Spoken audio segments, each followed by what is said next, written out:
Hey, happy Friday. It's Dominic DeAngelo of SEScoops.com, adfreeshows.com, and several other outlets possibly too. But I'm here. Rumor Innuendo Friday. It's Robert Karpeles, WE Creative _ish.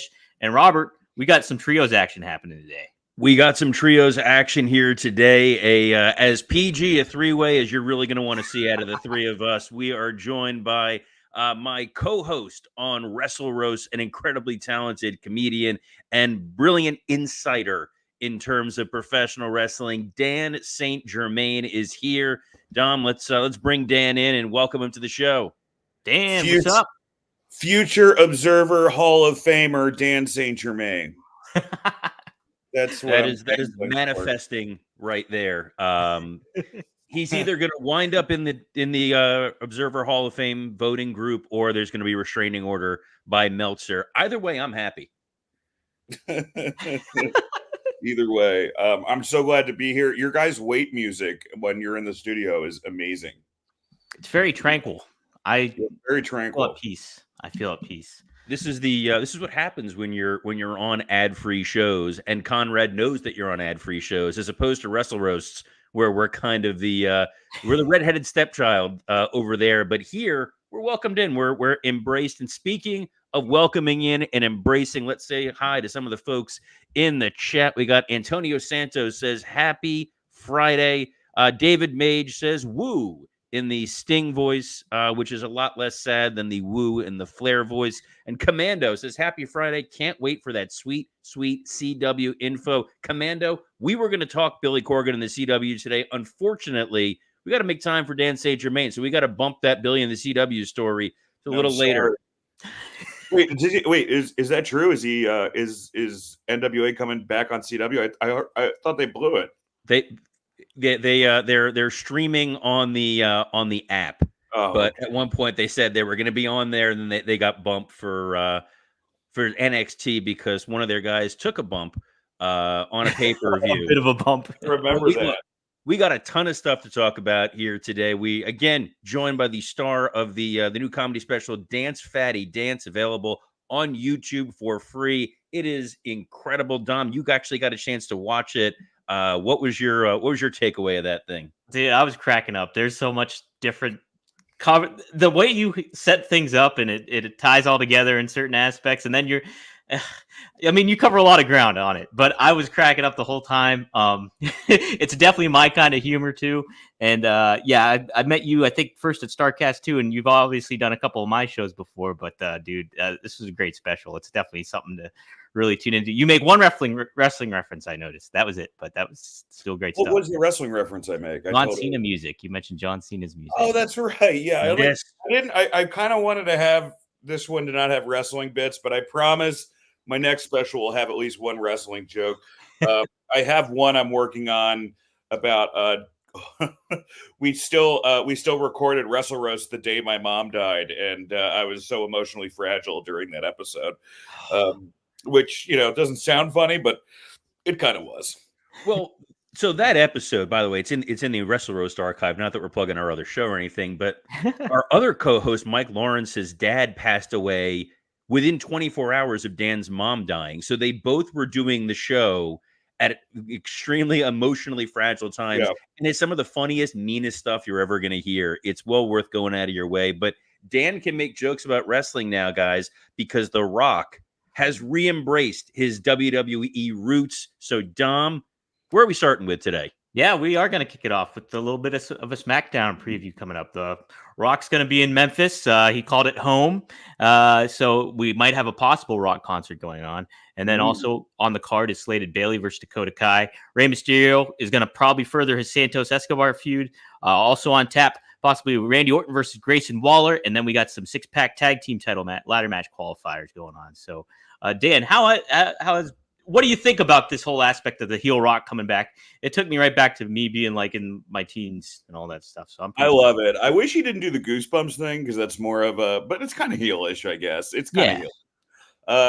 This is like, enjoy it, man. We're not going to get this, and I guess it does seem like he's going to be around for a couple matches this year. At least that's what they've been. The Easter eggs they've been planting, but.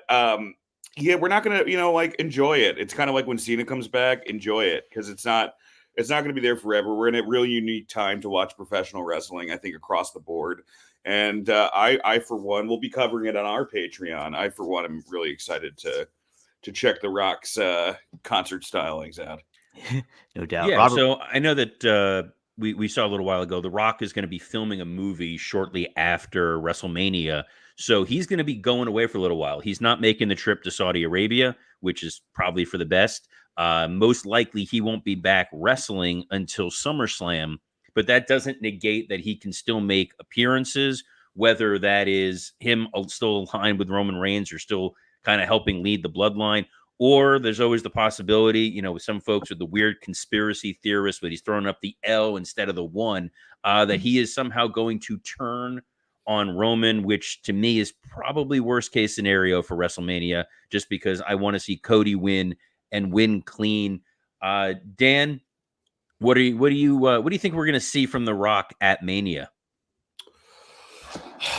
I think we're going to see, he doesn't have to do a lot. The one thing that makes me a little nervous is we saw his appearance with Jinder Mahal on Raw, and it was the most slow motion people's elbow I've ever seen. So I'm hoping that he's a little bit quicker than that. But I think that's going to be such a story match. Like that whole match is just going to be looks, and it's going to be like Roman tagging himself in, and the stare down between Rock and Roman. And I think they have to go over because you just have to have a bunch of adversity just heaped onto Cody before Sunday night. But I think that the best thing that he could do is also let's not make it more than 20 minutes, man. I mean, we remember that WrestleMania 29 match with Cena where he tore his pec, and the 28 match was goodish, right? But the 29 one, especially because the Undertaker and CM Punk kind of blew the roof off the place. The 29 one, I remember like people were texting me from 29 and being like, God, this is long. It was really long. So hopefully he's smart enough to know, what to do, what not to do. I think that we're gonna have to see like Rollins get his ass kicked during this entire match just so we can further that storyline the next night. But it's going to be a true storyline match. It's not going to be a 5-star, Ospreay Okada affair. It's going to be let's sell some tickets. Let's put some asses. Let's get some eyeballs on this thing. All due respect, Dan, 20 minutes won't cover the entrances the way these guys are going like that. And that's what we're going to get. That's what we're going to get tonight. Yet Rock saying Memphis is home. He picks and chooses like when he's down here in Miami is home. As of yet, Rock has not released his Kevin Spacey on Christmas style YouTube video of I'm in this town and here's 20 minutes of me freestyling. I like that little. He's putting the stuff out there on YouTube. He's able to tell that story a little bit more vulgarity, a little bit more behind the curtain. Then he goes out there on SmackDown, and you're getting vintage, mean-spirited Rock. Dan, have you watched some of those YouTube videos? I haven't finished one yet just because I've always, like with Dance Fatty Dance, the new special on YouTube, I've been in the middle of like a promotional gamut right now, but they've been fantastic. The stuff I did see the first one. I've been saving the one where he's like Daniel Rodimer, where he's like wearing the cowboy hat. And I mean, this guy, man, I mean, he's the thing is like Rock, somebody described this to me. Rock is the bully in high school that's actually funny.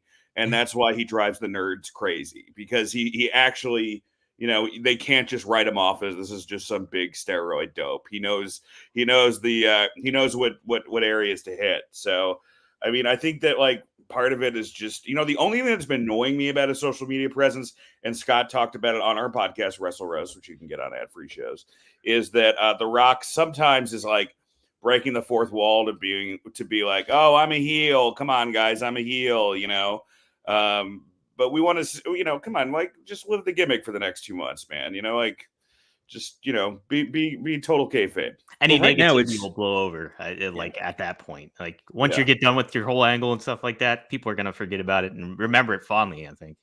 Yeah, Well, for the sure. thing is that we really, I mean, he said he's going to be part of every SmackDown between now and WrestleMania. So we're going to get another 3 Rock appearances. And with the match being set, you have the tag match set, you have the world title match set. He can now kind of go on autopilot a little bit. It's now, stoking the flames. It'd be fun to see another Rock concert. I think part of the challenge with that for SmackDown, and we've said this before, when you're on Fox and you're on network TV, you only have so much time. And Rock tends to go very long. So either you're going to have to put Rock at the start of the show and give him as much leeway as you want, or you're going to put him at the end and really have to run the risk of you're cutting off the Rock in the middle of whatever he's saying. Well, that's what happened last week, like you noted out too. Probably is like they probably had more set up for it and just did not happen. So, well, other setup that we've got for WrestleMania, we're going to see Dakota Kai in her first match back against Bayley. My take on this women's world title match, which I think is going to be great. I think Io Sky and Bayley are going to deliver. It really feels like it's been marginalized. Yeah, I agree. Yeah, there's a lot that's I thought the intriguing setup was going to be them. Dakota Kai is going to befriend Bayley and be on her side, but no, it's not that. But there haven't been a lot of build to it, and even since the start of Royal Rumble, that press conference and stuff, it seemed like okay, Bayley's on the big trajectory here, but they haven't really delivered on that. I think. Dan, what do you think of this? I guess I'm not as down on it as you guys are. They have a lot of storylines they got to get over for this show, and Io's limited. She speaks. I don't know how much English she speaks, so you can only tell so many stories. When somebody can't speak English. Yeah. I don't know. Maybe this will help Bayley. Like, I do see there's like a little bit of an online fire starting about like, give Bayley her flowers. Everything can't just be about Becky and Rhea, and all that kind of stuff ends up helping like the talent if it's positive. I mean, we saw that with Jinder Mahal after Tony Khan went after him. So, I'm fine with it, man. I think it'll be a really good match, and I just don't know. They have a lot of guys. Like would I rather see a longer Bayley? Dakota Kai segment that I would, a Karrion Kross, Bobby Lashley segment. Sure. I think that you can definitely chop some of that down, but who knows, man? I mean, like we've had segments that go too long and then we're kind of sick of the feud. So maybe just a little sprinkling of it will make the heart grow fonder or whatever. It feels like the setup here, Bayley outnumbered with damage control. They teased last week Naomi feeling sympathetic about Bayley's situation. Bianca Belair less so. We've hypothesized on here for several weeks now that we're probably going to get Kabuki Warriors defending against Naomi and Bianca. It was a matter of how do we get there. I have a feeling that's what we're going to see here tonight. It's all about setting up those matches going forward, Dom. And like you mentioned, there's also the Orton Grayson Waller match. We still don't know who Logan Paul is going to be facing at WrestleMania. Dan, what's your ideal scenario for Logan? I think it's Orton. Do one-on-one. I understand, Kevin Owens has had a nice little feud with Logan Paul, and I understand he's headlined the last 2 WrestleManias. But you want to do what's best for business. And, we've seen Kevin Owens, have a really prominent spot on WrestleMania 34 and then not be used again at WrestleMania 35. So, it's not unheard of. I'm sure people will get annoyed by it, but maybe that'll help Kevin Owens. Maybe again,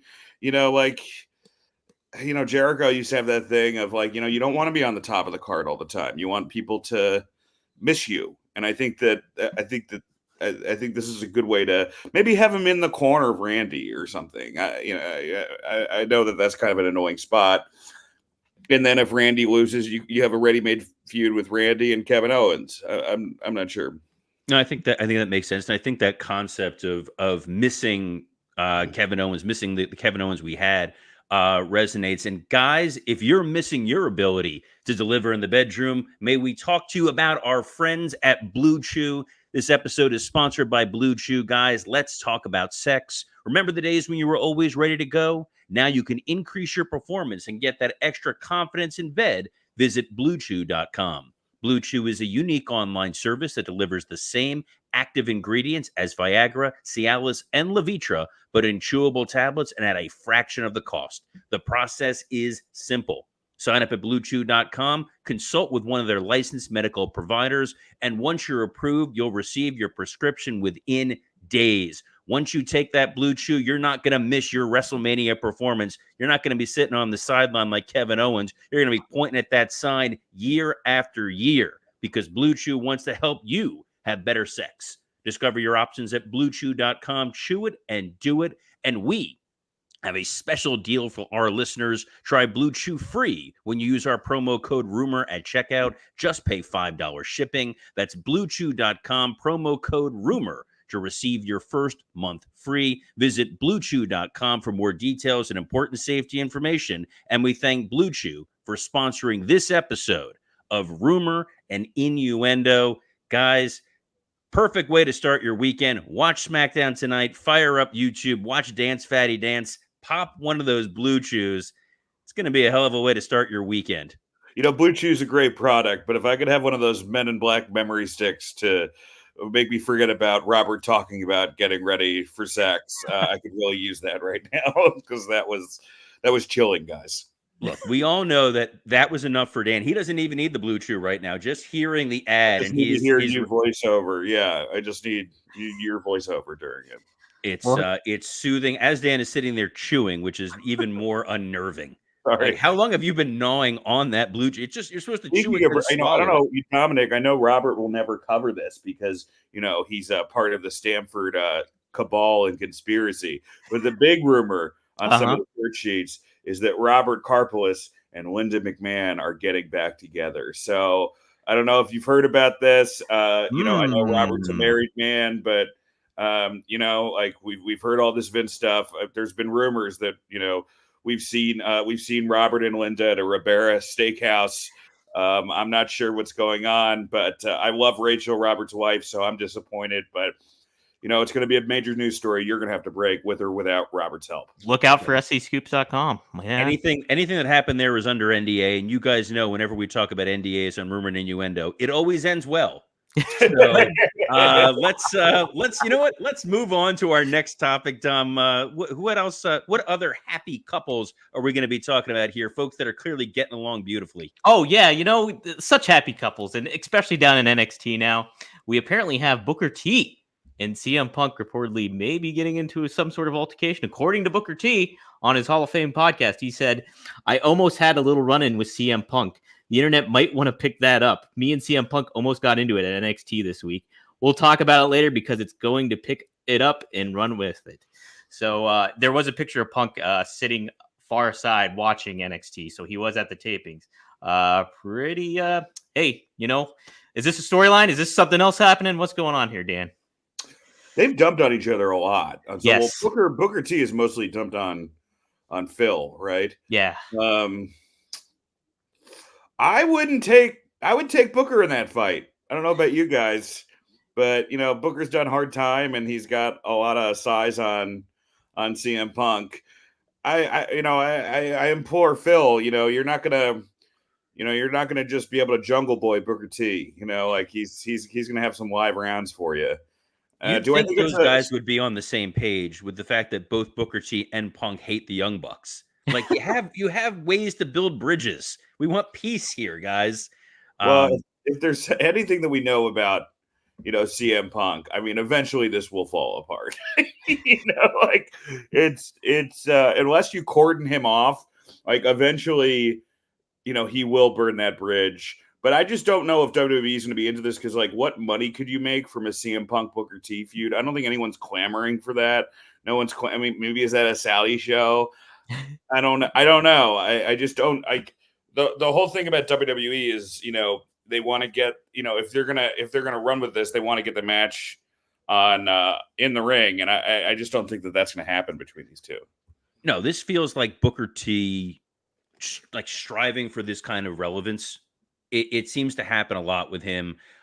He was also the one that was talking about how Sami Zayn was genuinely upset about fans not being on board with him beating Chad Gable.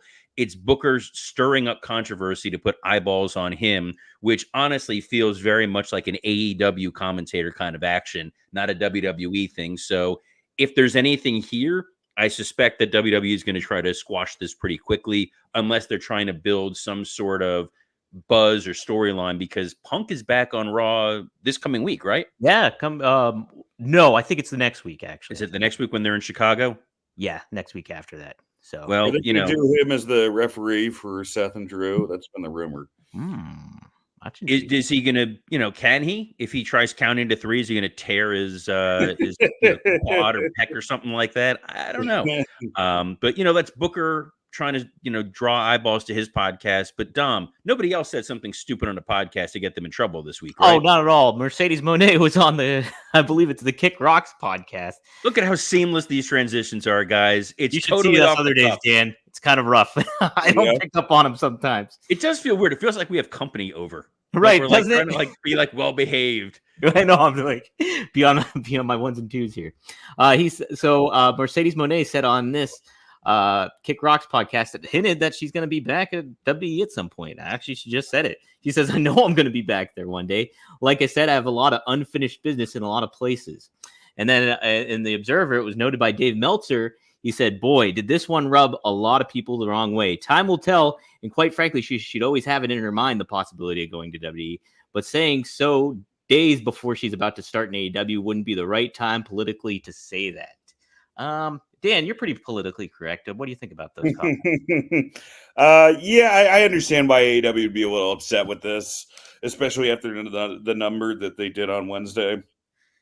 They probably want her to, be all in with the company. It seems like she's already planning, saying something like that is kind of already, you're kind of already revealing your escape hatch, So I understand them being upset. I don't think she realizes how much, I think Mercedes Moné is fantastic, but I don't think she realizes just how much work she's going to have to do to get this division over. It's been the sore spot of that company since 2018 when the company premiered. And, to Samoa Joe's credit, he's kind of almost stabilized the world title scene and been, a steady hand for that company. Nobody's saying that he's on fire or, is having the Cody run that Cody's having in WWE, but he's kind of calmed the waters a little bit. And, Mercedes kind of has to be a little bit of a leader, but that's never what she's been known for, man. She's never been known, to be the Becky or even the Bianca now, right? She's been kind of known as, the the pilled up Shawn Michaels of the women's division, right? That's she's of causing controversy. So it'll be interesting to watch this. I for sure know that if Tony starts cutting her time, or she starts getting the 925 spot, you're gonna hear about it. Oh yeah. She's the first person to finally get Tony to hire a WWE writer to come on board. It's something Tony's always been. I didn't know she was the impetus by the yeah, that's why they brought her over. Was because that was who Mercedes worked with when she was Sasha. So she wants her stuff crafted. And we've always talked about AEW being this very siloed place where if you're in the Bryan Danielson camp, you're going to be treated one way. If you're with the Elite, you're going to be treated another way. This is just adding another piece to it.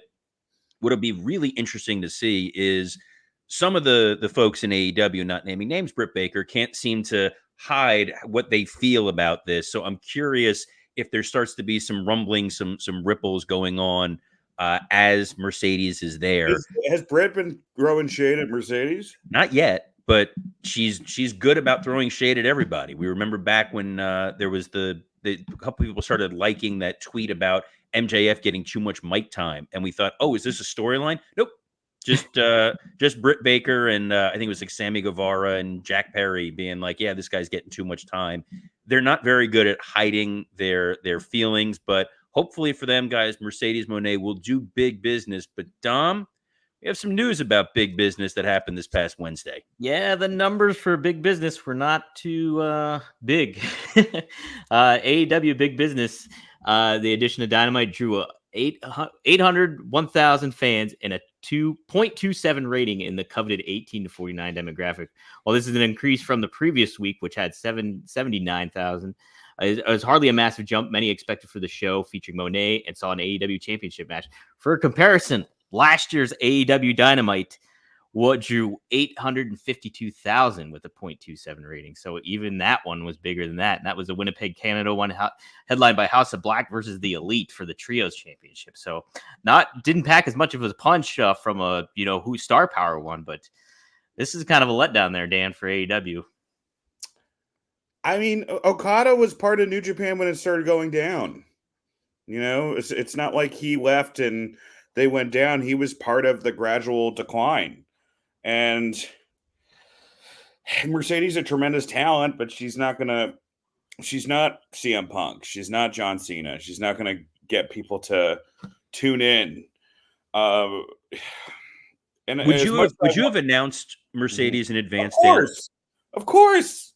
Yeah. I don't understand why they didn't do that. I mean, I think if they announced it, it could have gotten to like 850. I don't know if it could have gotten to 900, but it could have gotten 850. But Tony, we've been criticizing Tony for the same things for the past 3 years, and he doesn't fix them. Mm-hmm. He just doesn't care. This is his toy box. So like he's just gonna do what Tony wants to do, and right now the story they're telling in AEW is we have the best roster and the best wrestlers in the world. Yeah. And I don't know if they have the best roster, but they do have the best matches. So if you want to watch great matches, watch an AEW pay-per-view. But their TV is just never going to be as tight as WWE. The way that they build stories isn't going to be as tight as WWE. And the things that upset you as a viewer are not going to be changed. So I can do that. I can kind of like, I can separate myself and be like, all right, I know that if I watch an AEW pay-per-view, I'm going to get a great Ospreay match. But I never kid myself anymore into thinking that they're going to, become something they're not. That's just not in the cards. I think that's where my frustration comes in is the Revolution pay-per-view was pretty much across the board well received. You had a ton of eyeballs on there. Sting's retirement, a lot of really incredible matches. That Ospreay Takeshita match is what stands out in my mind. And then Dynamite right after that show didn't do a big number. It was down in the sevens, did 700 something thousand views at a point in time where the overall wrestling world is white hot. You're on this build to WrestleMania, Raw, SmackDown selling out week after week. And when you're a slightly casual wrestling fan, which, I know not you folks tuning in, but some folks are, they only pay attention in that kind of January to April corridor. So they're watching everything that's going on with wrestling, and they're just not tuning into Dynamite. So I'm curious what the hell AEW really needs to do, or are they just happy doing 800 something thousand views a week? I think that's it. I think to Dan's point, I don't think Tony's willing to really make the changes or is aware of those changes. Like nobody's making him cognizant of it. And on top of it, it's an aspect like these chickens have come home to roost with this when it comes to like the women's division. If you built the women's division up and you had these talents that you were excited for Mercedes Moné to go up against, there could be plenty of stuff to be intrigued by her showing up and getting a good number. But I mean, that's across the board, though, with the roster a lot of the times. Like, you could say that with every division, whatever it may be. So, well, if these numbers keep going down, Tony Khan's going to be a dead man. Ooh, yes. And Undertaker is well aware of that. And he feels a bit of a void. According to his Patreon podcast that he does, he was talking about leaving wrestling and said, I just knew my body couldn't deliver what my mind and my heart wanted to give the fans. And it was kind of difficult. You have to remember that for over half a year of my life, being in the ring is what I did. And then it's not there anymore. It does leave a huge void because you're trying to fill that void, which was a passion. You're trying to find out what next passion is and what that you're going to sink your teeth into. And there just may not be something that will ever refill that void. Dan, are we going to see The Undertaker come back? I never say never.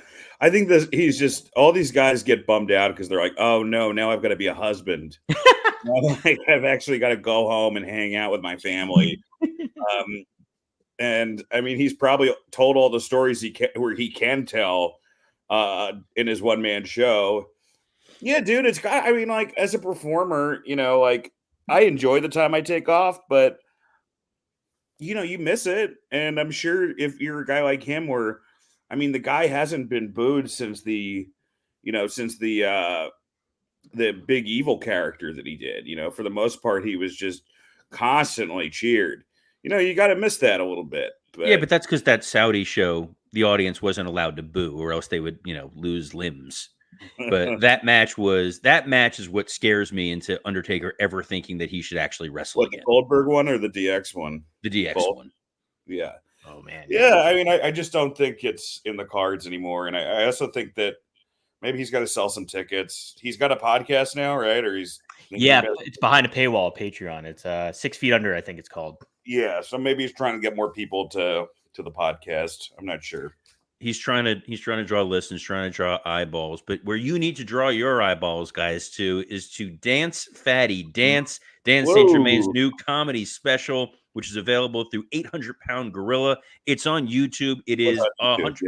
It's 100% free. It's a world-class comedy production. Hell of a show. I was there live, so yes, you will see me sitting in the crowd clapping, and you will see my bald spot. So that and that alone is worth tuning in for. But Dan, where else can the fine folks find you? Follow me on Instagram, Dan St. Germain, on Daniel St. Germain on Instagram. I have a YouTube channel. Please join that. I have a website with my live dates. If you're in the New Jersey area, I'm going to be at Dojo East next weekend. And then the weekend after that, I'm going to be in Iowa at Teehee's Comedy Club. And of course, listen to Wrestle Roasts, the podcast that I do with Robert on ad-free shows. Hey, Dom, do you do any other podcasts you want to plug? Sure, I do a couple. One of a Kind with RVD. Me and Rob, we just did a recording last night. New episode. We talked Mike Tyson. We talked Muhammad Ali. We cover a lot of different ground on there and some interesting perspectives on social media too. So tune into that. That drops every Monday at 4:20 p.m. Eastern Standard Time. And then I also do Straight Talk with the Boss, Magnum TA and Greg Gagne. We break down a lot of different stuff. We talk about the new Remco figure lines that they have going on for Powertown Wrestling. And then on top of that, we also talked Muhammad Ali's legacy in that one too. And just the history of the business of getting trained by Vern Gagne and all that kind of stuff. So check those out, and definitely check out Dan St. Germain's Dance Fatty Dance. I was cracking up in Starbucks earlier today. So Robert, what do you got cooking?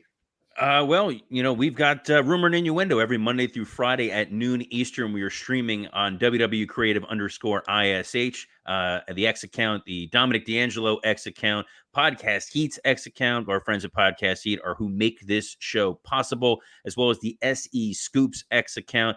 We're also on YouTube on the Rumor and Innuendo page and on the Ad-Free Shows YouTube page. Take that, Jeff Jarrett. We thank Dan for joining us here today. You guys, this was a pleasure. So, thank you, on behalf of the interrupting Dominic DeAngelo, I'm Robert Karpeles. Best of luck in your future endeavors. Take care, guys.